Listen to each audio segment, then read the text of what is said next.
Hey there, Physics Pals. Paul Lake here with another physics problem solved. I hope you're doing well. We're going to work a friction problem. What range of force can be applied to a block on a wall before it slips? We'll be using Newton's second law along with free body diagrams, and we'll be talking about static friction. And let's read the problem. A block of mass 5 kilograms is pushed against a wall by a force F sub A, applied force, that makes a 50-degree angle with the horizontal as shown below. The coefficient of static friction between the block and the wall is 0.250. Determine the values of FA that allow the block to remain stationary. Okay, so let's think about this one. This is a nice little problem. If I'm pushing this block up against the wall, if I push too hard, the block will start sliding up, right? But if I don't push hard enough, then gravity will pull the block down, it'll slip down. But if it's just right, and if it's within a certain range, we can hold that block against the wall and it won't slip either up or down, and that's what we're trying to find. So let's see what we're given. Let's put the rest of it, a lot of it's on here.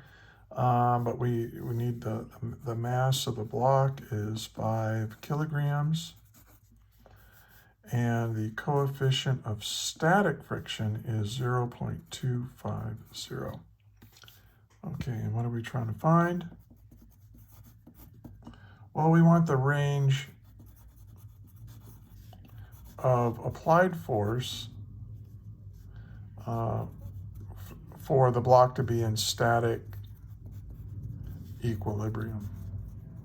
That's really what we mean, equilibrium.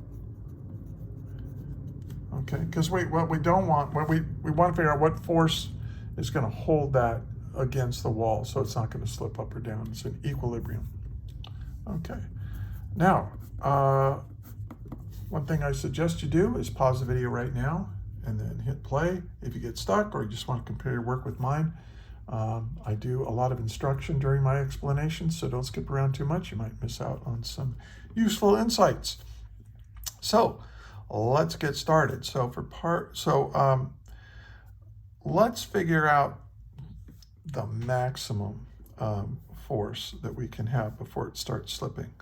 So I'm dealing with forces, so I'm going to use this procedure that I like for forces, where the first thing I do is draw the free body diagram of the block.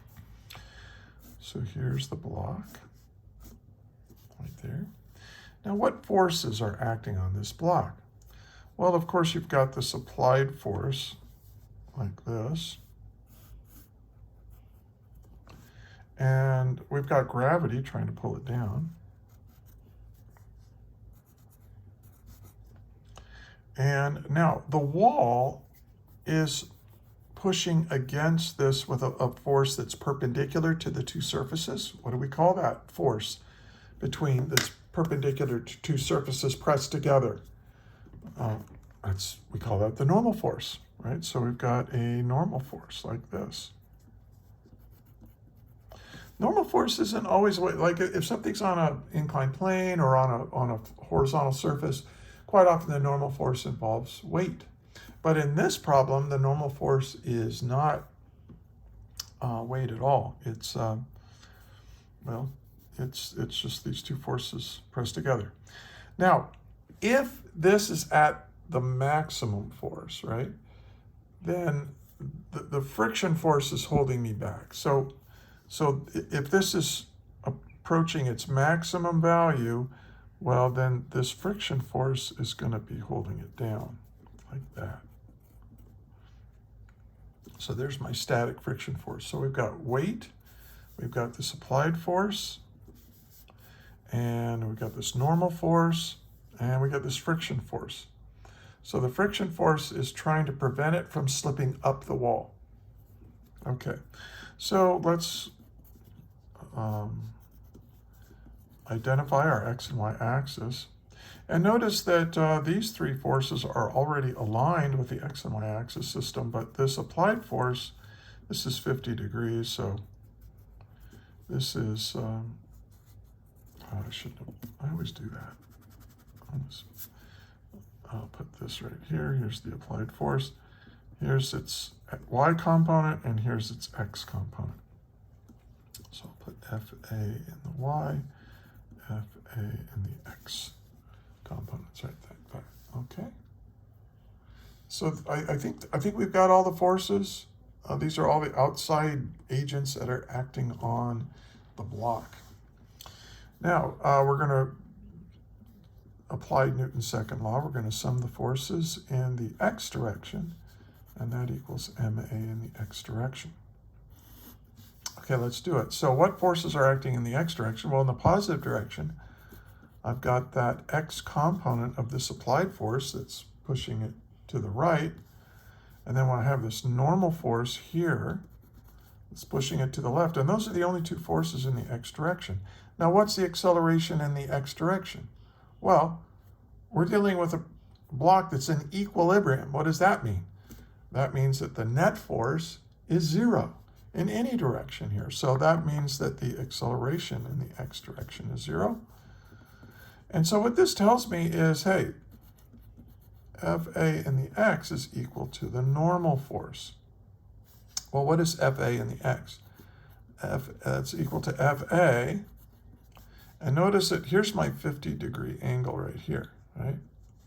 So this is adjacent in this right triangle formed by the y and x components of this applied force. Always makes a right triangle. And this is adjacent. So this is the x component is the hypotenuse times the cosine of that 50-degree angle. And that's going to be my normal force. Now, this doesn't really answer my question, does it? It has FA in it. That's good.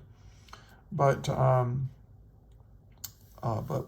what are we going to need the normal force for, do you think? We're going to need that to figure out what the force of friction is. So let's move on now to the y direction.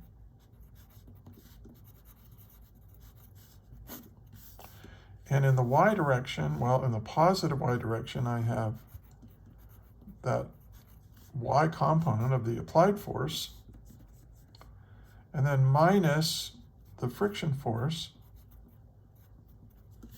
minus the weight,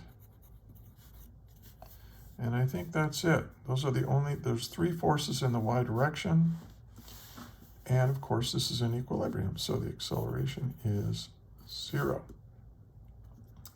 Okay, well, I'm trying to find FA here, and I could do this as well. Well, let's figure out what this force of friction is.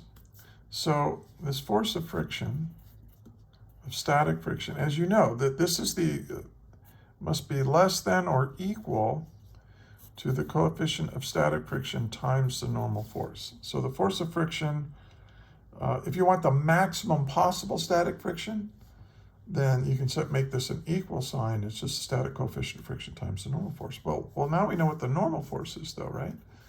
This is the static friction, and the normal force is the applied force times the cosine of that angle. And so now I can apply it in here. And now let's go back to this force equation right here. What is FA in the y direction? Well, this is the opposite leg of this right triangle. And so it's FA sine 50 degrees minus the force of friction. Now, the force of friction is the coefficient of static friction times the applied force times the cosine of 50 degrees, because this is what the normal force is, right? Now, I'm going to go ahead and add the weight to the other side. So minus mg, add mg to both sides, and you have the weight right there. And now I think you can see that we can we can solve for this applied force, because we know the angle, we know the coefficient of friction, we know the mass, and we know g. So yeah, we just have to solve for the applied force now. So the applied force is equal to sine 50 minus mu times the cosine of 50 degrees equals mg. And now we can go ahead and do this last step. mg divided by this, right? M, that's 5 kilograms, times g. Earth's gravity pulls with 9.81 newtons of force for every kilogram of mass. And then divided by the sine of 50 degrees minus 0.250, that's our coefficient of static friction, times the cosine of 50 degrees. Okay, so now we just need to compute that, and we'll get our answer. So FA is equal to, well, let's see, what's 5 times 9.81 equals, and then, and then we're going to divide that by the sine of 50 minus 0.250 times the cosine of 50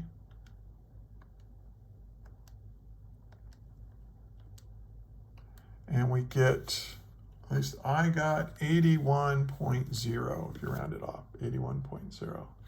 Scientific notation right there, right? So 81.0 newtons. Now here's what this means. I can apply a force up to 81 newtons. If I exceed 81 newtons, this thing's going to start slipping up because we've broken through that force of static friction. Now we're going to have kinetic friction. Okay, so this is my maximum value for the applied force. Now, what's the minimum value? Well, we're going to draw the same free body diagram.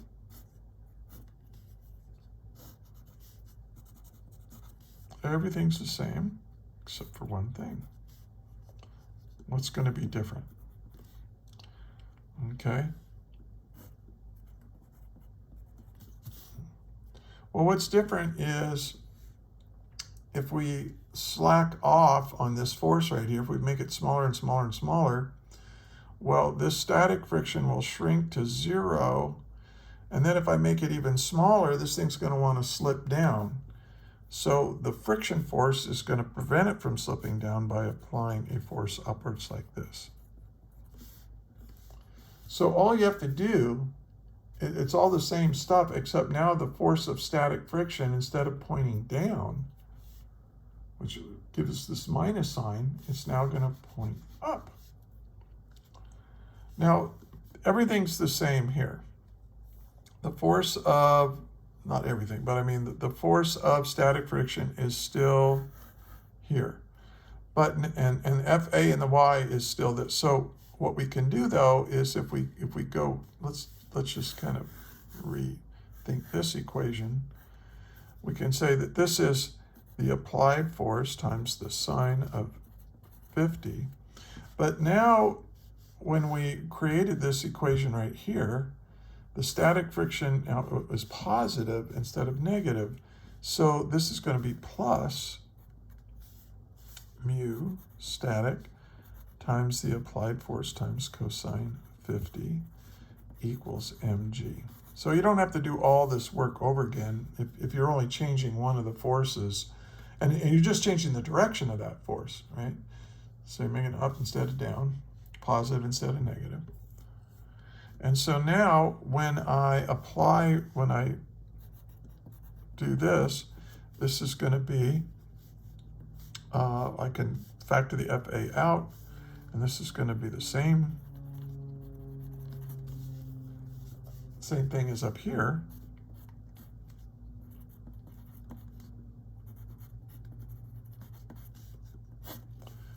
And this is still sine 50, but here's the difference. Instead of minus, it's plus.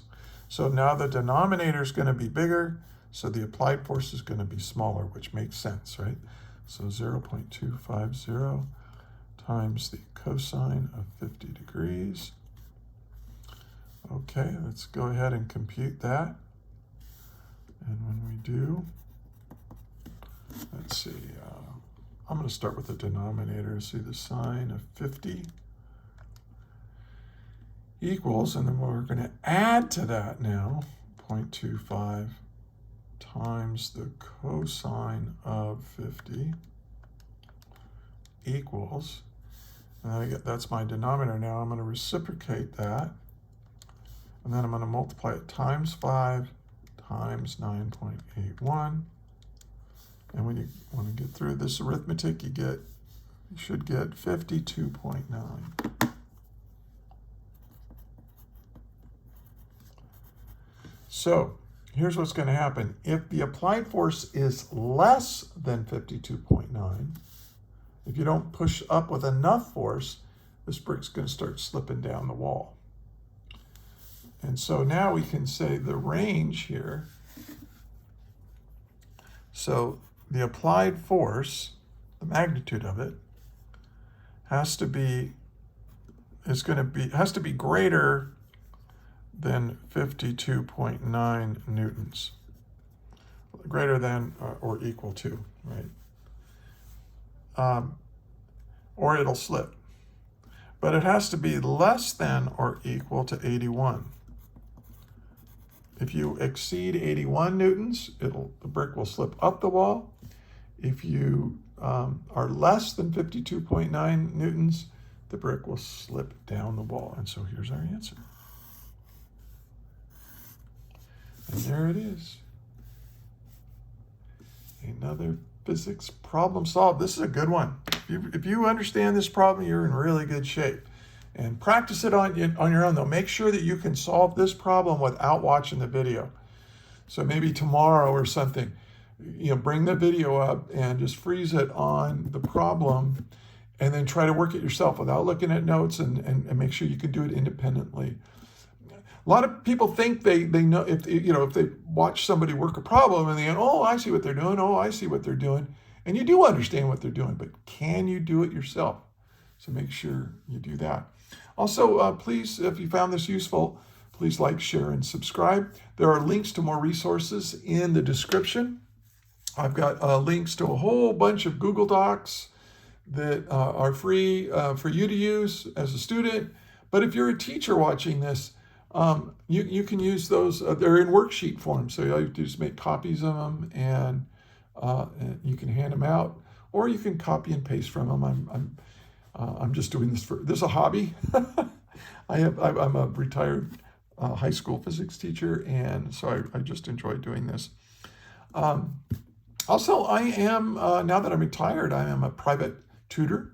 So if you might benefit from my tutoring services, check out, there's a link in the description on how to get in touch with me. And I tutor students online, just like this, all over the world. It's great. And I'm really good. I can save you a lot of time and a lot of stress, and maybe have some fun. Yeah, I'm a nice, friendly guy. All right, so, hey. And one final thing, I want to thank you for being a physics student, because let me tell you something. Without smart, hardworking students like you going through all this stress of learning how the universe works, our technologically based civilization will crumble, because all this technology that makes our lives better and our lives longer and more interesting, it's all based on a foundation of physics. So the fact that you're learning about it, it's going to keep this thing going, and I hope we do. So so you take care, and until the next video, may the net force be with you always. That is all.